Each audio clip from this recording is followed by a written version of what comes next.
एक बार एक भिखारी किसी किसान के घर भीख मांगने गया। किसान की स्त्री घर में ही थी। उसने चने की रोटी बना रखी थी। किसान जब घर आया उसने अपने बच्चों का मुख चूमा। स्त्री ने उसके हाथ पैर धुलाए। उसके बाद वो रोटी खाने बैठ गया।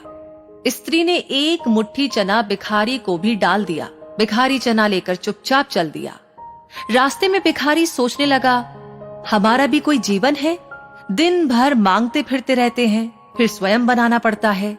इस किसान को देखो, कैसा सुंदर घर है। घर में स्त्री है, बच्चे हैं, अपने आप अन्न पैदा करता है, बच्चों के साथ प्रेम से भोजन करता है। वास्तव में सुखी तो ये किसान है। इधर वह किसान रोटी खाते खाते अपनी स्त्री से कहने लगा, काला बैल बहुत बूढ़ा हो गया है, अब वो किसी तरह काम नहीं देता। यदि कहीं से कुछ रुपयों का इंतजाम हो जाए तो इस साल का काम चले। साधुराम महाजन के पास जाऊंगा, वो ब्याज पर रुपए दे देगा। भोजन करके वो साधुराम महाजन के पास गया। बहुत देर चिरौरी विनती करने पर 1 रुपए सैकड़ा सूद पर साधु ने किसान को रुपए देना स्वीकार किया। उसके बाद एक लोहे की तिजोरी में से साधुराम ने एक थैली निकाली और गिनकर रुपए किसान को दे दिए। रुपए लेकर किसान अपने घर को चला। वो रास्ते में सोचने लगा, हम भी कोई आदमी है, घर में 5 रुपए भी नकद नहीं। कितनी चिरौरी विनती करने पर उसने रुपए दिए हैं। साधु कितना धनी है, उसके पास सैकड़ों रुपए है। वास्तव में सुखी तो ये साधुराम ही है। साधुराम छोटी सी दुकान करता था। वो एक बड़ी दुकान से कपड़े ले आता था और उसे बेचता था। दूसरे दिन साधुराम कपड़े लेने गया। वहां उसने सेठ पृथ्वीचंद की दुकान से कपड़ा लिया। वो वहां बैठा ही था कि इतनी ही देर में कई तार आए। कोई बंबई का था, कोई कलकत्ते का। किसी में लिखा था 5 लाख का मुनाफा हुआ, किसी में 1 लाख का। साधु महाजन ये सब देखता रहा। कपड़ा लेकर वो चला आया और रास्ते में सोचने लगा, हम भी कोई आदमी है। 100-200 जुड़ गए, महाजन कहलाने लगे। पृथ्वीचंद कैसे हैं? एक दिन में लाखों का फायदा। वास्तव में सुखी तो ये पृथ्वीचंद ही है। उधर पृथ्वीचंद बैठा ही था कि इतने ही में तार आया कि 5 लाख का घाटा हुआ।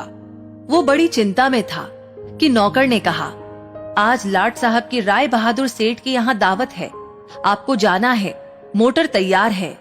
पृथ्वीचंद मोटर पर चढ़कर राय बहादुर की कोठी पर चला गया। वहां सोने चांदी की कुर्सियां पड़ी थी। राय बहादुर जी से कलेक्टर, कमिश्नर हाथ मिला रहे थे। बड़े बड़े सेठ खड़े थे। वहां पृथ्वीचंद सेठ को कौन पूछता, वो भी एक कुर्सी पर जाकर कोने में बैठ गया। लाट साहब आए, राय बहादुर से हाथ मिलाया, उनके साथ चाय पी और चले गए। पृथ्वीचंद अपनी मोटर में लौट रहे थे और रास्ते में सोचते हैं, हम भी कोई सेठ है, 5 लाख के घाटे से ही घबरा गए। राय बहादुर का कैसा ठाठ है। लाट साहब उनसे हाथ मिलाते हैं। वास्तव में सुखी तो ये राय बहादुर ही है। अब इधर लाट साहब के चले जाने पर राय बहादुर के सिर में दर्द हो गया। बड़े बड़े डॉक्टर आए। एक कमरे में वो पड़े थे।